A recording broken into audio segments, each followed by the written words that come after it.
My name is Jeanette Yates, and I started caring for my mom when I was around 9 years old. She was diagnosed with her illness, and for a long time, I just did what needed to be done, whether that was just helping her out as a little girl or later in life, in my life and in her life. Her needs just kept getting more and more intense. And so my caregiving role got bigger and bigger and bigger. And about 10 years before the end of her life, things were just really bad for her, bad for me. And we were stuck in this cycle of just a lot of stress, emergency, constant hospital visits, emergency surgeries, you name it. And, the old story that everybody tells, burnout happened to me. It didn't happen in a flash, it kind of rose up from just my everyday until one day I looked around and realized I was completely burned to the ground. I was really, really struggling. And getting out of that burnout is what prompted me to start sharing my story online because I figured I was not the only person that struggled to figure out how to take care of my parent and still respect what they want and also make sure that they made the right choices and also have a life of my own and my own family and my own career, things like that. So I started sharing my story online, and that prompted me to want to write my book, From Guilt to Good Enough, because I felt like even though there's a ton of stuff out there, not enough, we could always use more. There's a ton out there about uh, caregiver burnout, caregiver self care. I noticed in my own journey that it wasn't about not knowing that I needed to take care of myself. Like we all know that. We don't, Mhm. caregivers don't need someone else to tell them that they need to take care of themselves. We already know that. And most of the time, we already kind of know what we should be doing or we think we do. And while I think any self care thing can work, nothing is going to work for you. Nothing worked for me as long as I didn't believe I deserved it. Nothing worked for me as long as I felt guilty for every single thing I did. And so for me, guilt was the big thing I had to overcome, not all of this other stuff that I thought. So that's what prompted me to write the book focused on guilt versus how to come up with the best self care plan for caregivers, which is what a lot of the information I was receiving was telling me because I was doing all of the things. I was doing all the self care things, but none of it was working until I made some changes. And those are the changes I talk about in my book.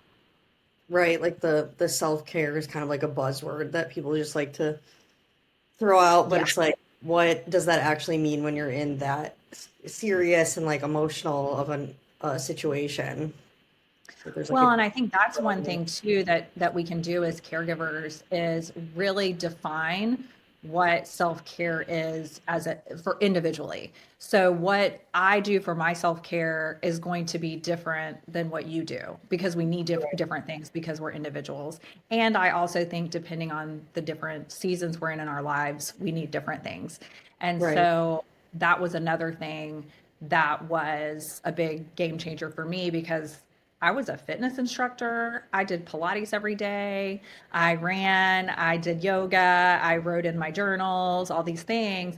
And that was great self-care for a period of time. But as I had more and more responsibilities, especially with caregiving, and I was more and more stressed out and had less and less sleep and all that, Mhm. the things that used to be good for me were now not. And so learning how to really understand what my body and mind and spirit needed was a game changer for me with self-care. And so I always encourage caregivers to and sometimes this takes help. Like sometimes you can do it by yourself, but sometimes you need a therapist or, a nutritionist or a personal trainer or all of the above. which I know is not always accessible for everybody, but sometimes you need help. But in general, if we just ask ourselves, what are what are we called to be doing in this moment of our lives? And caregiving is certainly a part of it, but it's not all of what we're called to be. And so, what are we called to be doing?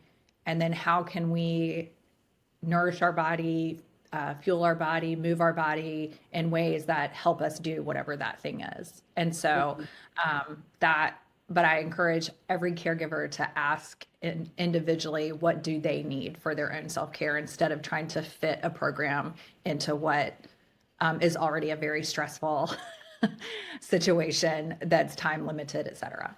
Right. You talked a little bit before about guilt, and I'm sure many caregivers, as you did, feel a lot of guilt. What kind of helped you to begin to let go of that feeling and understanding it? So there were a couple of things, and one of the things that is really important to wrap your head around, or for me, it was important for me to wrap my head around, is I'm not always going to be able to control every thought or feeling that pops into my head. So there will still be moments in time where I will feel a guilty feeling rise up. The difference is I don't latch onto that and I don't allow that thought or feeling to control my decision making. And so that's one thing is like to be completely guilt free. I mean, I don't Hmm. know. It's like to completely get rid of burnout and caregiving. I don't know. But can we reduce the uh, uh, depth of the burnout? Can we reduce the frequency of the burnout? Yes. Do we have to say we're going to completely wipe out burnout? No. Burnout is a signal that we need to take a break. We want our bodies to give us that signal. We want to feel that, like, no, it's time to take a break. Same thing with guilt, where, I would feel guilty for not being able to do everything that my mom needed me to do. And a couple things I did. Number one, I recognized that guilt is more about, if you look up, if you Google like definition of guilt, it's going to tell you that guilt is about like when you've purposely betrayed your values or broken some sort of promise or rule, that you've, broken a law or something like that, or that you've broken some sort of moral code. Chances are, if you're doing caregiving, that is not what is happening when you feel guilty. You feel overwhelmed by the situation that you don't have any control over. I was doing everything I could do for my mom, and it still wasn't enough. And at first, I thought that was the feeling I was having was guilt because of that. When really, I was just overwhelmed, was frustrated at this situation. I was sad and a little bit angry at, all the different things in the world that were happening. I was angry that her body was shutting down. I was angry that my body couldn't do more, all of these things. But I stopped labeling it as guilt when it was really all these other things. And then I would tell myself, another thing that really helped me was to remind myself that good, being a good caregiver didn't mean being a perfect caregiver. So I think a lot of times we as caregivers, we want to be a good caregiver. And no, if somebody was like, "Are you trying to be perfect?" We would say no. But in reality, any mistake we make, we feel the burden that someone's life is in our hands. So we end up beating ourselves up for every little thing, including if we step outside of our house for 5 minutes and our loved one falls on the floor, that's all our fault. When really it's not. It just was a circumstance that happened. And so I started to just have this mantra for myself to help me get out of those guilt cycles where I would tell myself, and keep in mind, too, my caregiving journey was very long. I've been doing it for a very long time. And I had made lots of mistakes, but I had done the best I could. And so I would tell myself, I have done enough. I am doing enough. I am enough. And I just would repeat that to myself until I believed it in that moment. And then the Mhm. next time I felt really, so I would say, I have done enough. I am doing enough. I am enough. And that really helped pull me out of those days where I was really just kind of beating myself up. And it also opened the door. I was able, my mom did not have dementia until the very, very end. I was able to have conversations with my mother, which I think is a blessing. I know not everybody has that luxury. Um, they are dealing with somebody that they cannot communicate with in the same way that I could communicate with my mom. But we had to have a lot of those hard conversations where we were saying, I was having to tell her, Mom, I know you need more. I just can't do anymore. And I'm sorry for that, but I know that I'm doing all I can do. And let me help you, I will help, I want to help find other resources, support systems and things like that for you. I don't want to leave you out in the cold and still needing more help. I'm just telling you I can't do any more than I'm already doing. And I was able to talk with her about that and talk her through that. And that was also very helpful to me, to even when she wasn't always happy about that. But she understood. She was also frustrated, but she also understood. Do you think that writing your book, I'm imagining it's therapeutic, but then were you also like bringing up all these emotions that you felt since you were a child, basically? So I had been in, by the time I wrote my book, I had been in therapy for a few years. That was one of the first things I did when I realized that I was in trouble. And I wasn't going to be able to just, Google university myself out of it, which is what I tried to do. No shade to Googling for things, but it just wasn't going to be the answer I needed. And when I first started thinking about writing the book, because I do process my feelings through writing, I have journals galore from, my whole life. But I was like, well, I will never be able to write this book as long as my mom's alive. I'll never be able to do it. I can't, you know, I can't imagine. And then the more I wrote, the more I was able to see, that it wasn't, because in the middle of the burnout, I really did have guilt because I was they call it compassion fatigue, where I was really like, just like, the burnout was just all in there. It was just this idea of like, I just can't, I was frustrated. I was more frustrated with her than anything else. And I didn't like it. She didn't like it either. But it was just really like I was tired.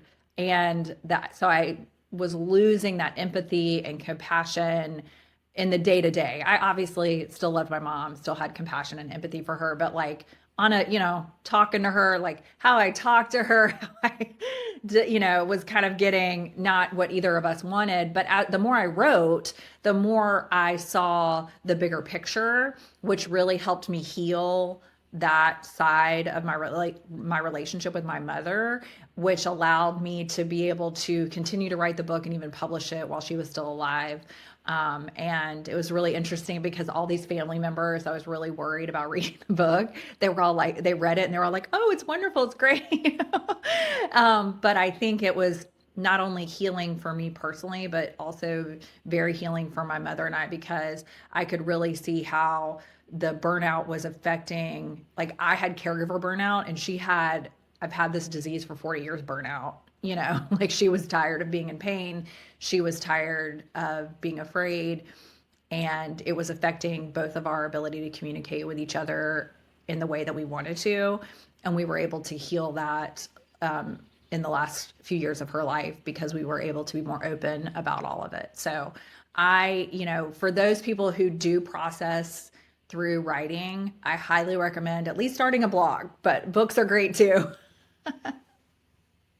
Right, that's amazing. That's great that you have that outlet to help process and go through those emotions. Um, how would you say that you personally reclaimed your identity outside of caregiving? Well, I think I'm still working on that. Because it's easy to take off one identity and put on another. So I wanted to figure out who I was when I wasn't a caregiver, but then it was really easy for me to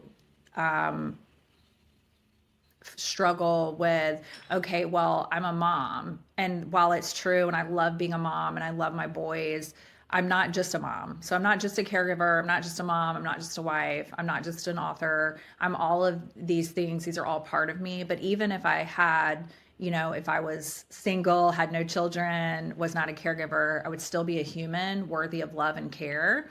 And so, what I've tried to do since my mom's passing, she died earlier this year, is really understand what it's like to be present in whatever moment I'm in, whether that is on a date night with my husband or time with my young adult sons.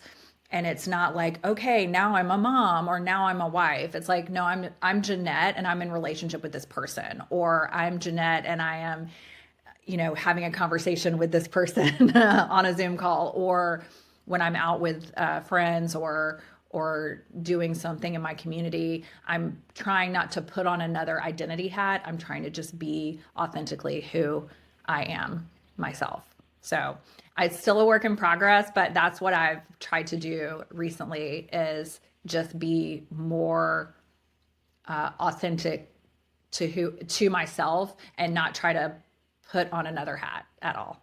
No hats. Yeah, I think that's really good advice. Um, how do you think, I don't know if you did you have a lot of support with your family? Like did you have like a lot of community support, people to help you out?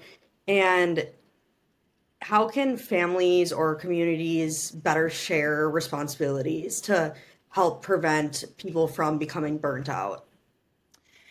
Yeah, so in my case, I did have quite a bit of support in the sense that my husband really was very supportive of whatever I needed to do for my mom, and he certainly picked up in the places that, where I had to be gone and he had to take care of my children, or our children.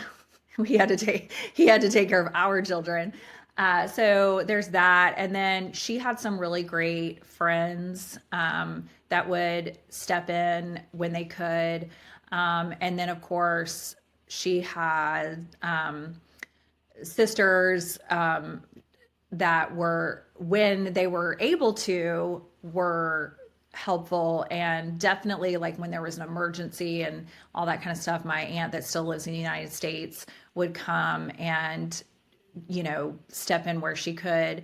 But the truth is, we needed the care of, we needed more help. And so fortunately, my mom had long-term care insurance that helped provide some in-home care for her, which was enough for a while, and then it wasn't. But I really felt like there were times when, even with all of the kindness and love and prayers that I had, it still wasn't enough. And I think that, you know, I'm able to say everybody did the best they could, and I still needed more help with her. And part of that was that I wasn't asking for the help I needed, because I thought I was supposed to do it all. And I think that's one of the biggest things as caregivers. Even if you think they're going to say no, ask the question anyway. And I think, and if somebody offers to do something, even if it's not like that big of a deal to you, it's okay to accept that help too. So, I could have ordered my mom's groceries and had them sent to her house. But her friend wanted to do the shopping for her. So that's what we did. You know what I'm saying? And that was helpful, because for myriad reasons, one of which she had that social interaction, obviously, when her friend would come.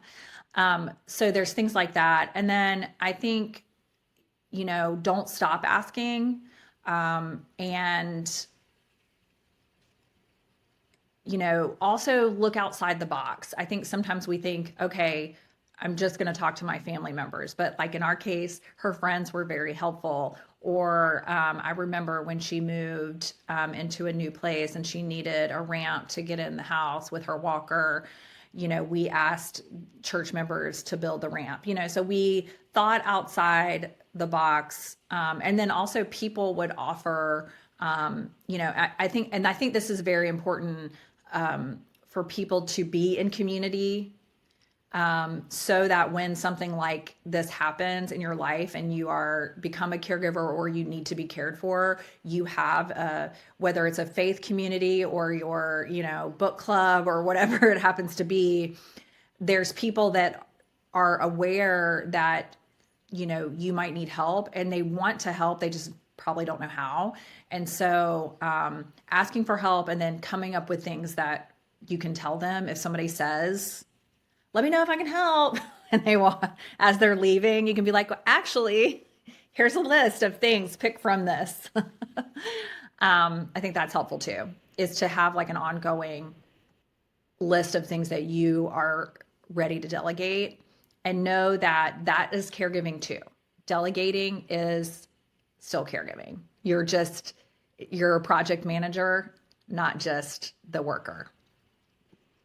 Right, like all of the little things add up. So if you can take a few little things off your plate, then it Yeah.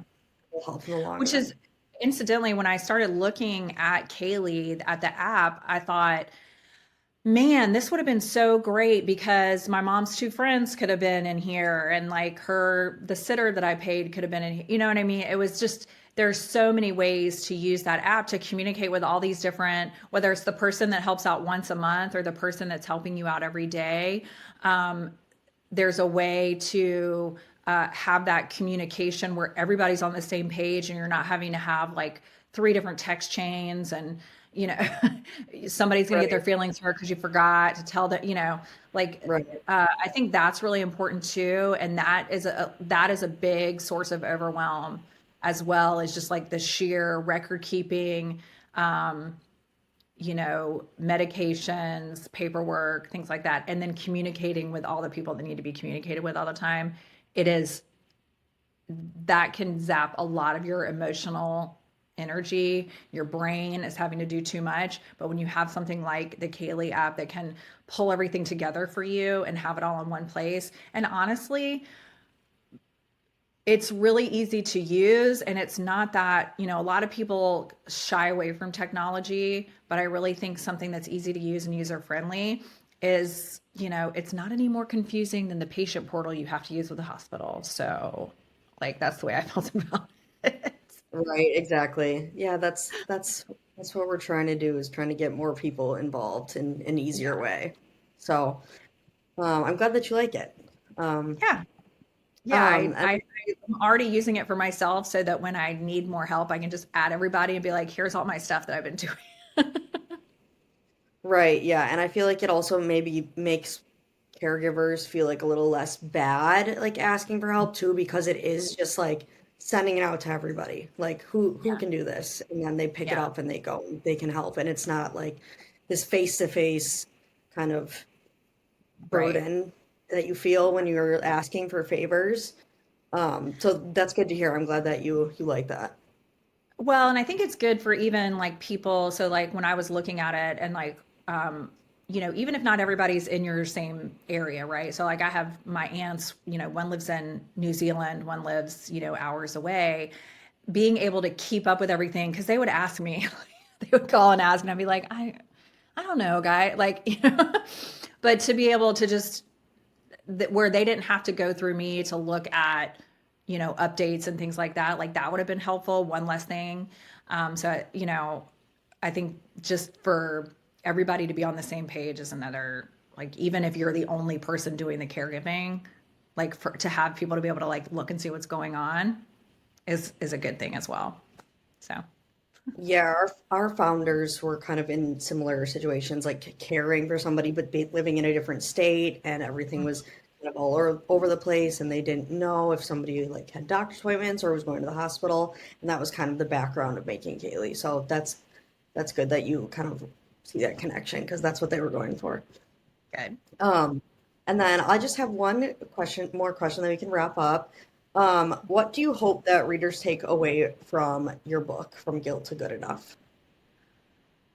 Well, if I had to pick one thing, it would be that same mantra that I said to myself every day or every time I felt guilty, which is you have been doing enough, you are doing enough, and you are enough.